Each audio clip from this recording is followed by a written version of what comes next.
আমি যখন দেখবো যে ও আমার সামনে তখন মনে করবো যে আচ্ছা সবকিছু সত্য হয়েছে। জনপ্রিয় অভিনেত্রী নুসরাত ফারিয়ার গ্রেফতার এবং কারামুক্তির আলোচনা যখন তুঙ্গে, তখন তার চাচাতো বোন লামিয়া সংবাদ মাধ্যমে মুখ খুললেন, জানালেন পরিবারের দুরবস্থার কথা। আমি জেনে আসছি যে গেটে জানে, এখন দেখতেছি গেটে ওনারা জানে না। লামিয়া আক্ষেপ করে বলেন, আমি ন্যায় বিচার আর আদালত নিয়ে কোনো কথাই বলতে চাই না। একজন মানুষ যিনি ছাত্র আন্দোলনের সময় দেশের বাইরে ছিলেন, তিনি আরও জানান, জামিন পর্যন্ত আসতে হবে এই ব্যাপারটাই কখনো চিন্তা করিনি, সারা রাত ঘুমাতে পারিনি।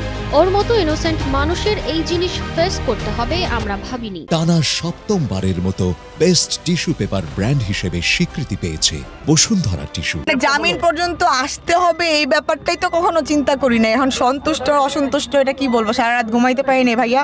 ওর মতো একটা ইনোসেন্ট মানুষের এরকম জিনিস কখনো ফেস করতে হবে। আমি মানে ওর বাসার মানে ওর মধ্যে এমন সূচি পাই, ও বিছানার চাদর 5 বার বিছানার চাদর সে ঝাড়ু দেয়, তো সেই মানুষটা এখানে কিভাবে আসে সারা রাত কিছু জানি না। অবশেষে মঙ্গলবার বিকেলে জামিনে ছাড়া পান নুসরাত ফারিয়া। দুপুরে সামাজিক যোগাযোগ মাধ্যম ফেসবুকে দেওয়া এক পোস্টে নিজেই জানান এই খবর। এই অভিনেত্রী লেখেন, জীবনের সবচেয়ে মুমূর্ষু সময় পার করেছি 2টা দিন। মানসিকভাবে খুবই ভেঙে পড়েছিলাম। তবে এই সময়টাতে যারা পাশে ছিলেন সেসব মানুষদের মন থেকে কৃতজ্ঞতা জানাতে চাই। নুসরাতের এমন গ্রেফতারে হতাশ লামিয়া সহ গোটা পরিবার। নুসরাত ন্যায় বিচার পাবে, এটাই চাওয়া তাদের। ফারুহী, কালের কণ্ঠ।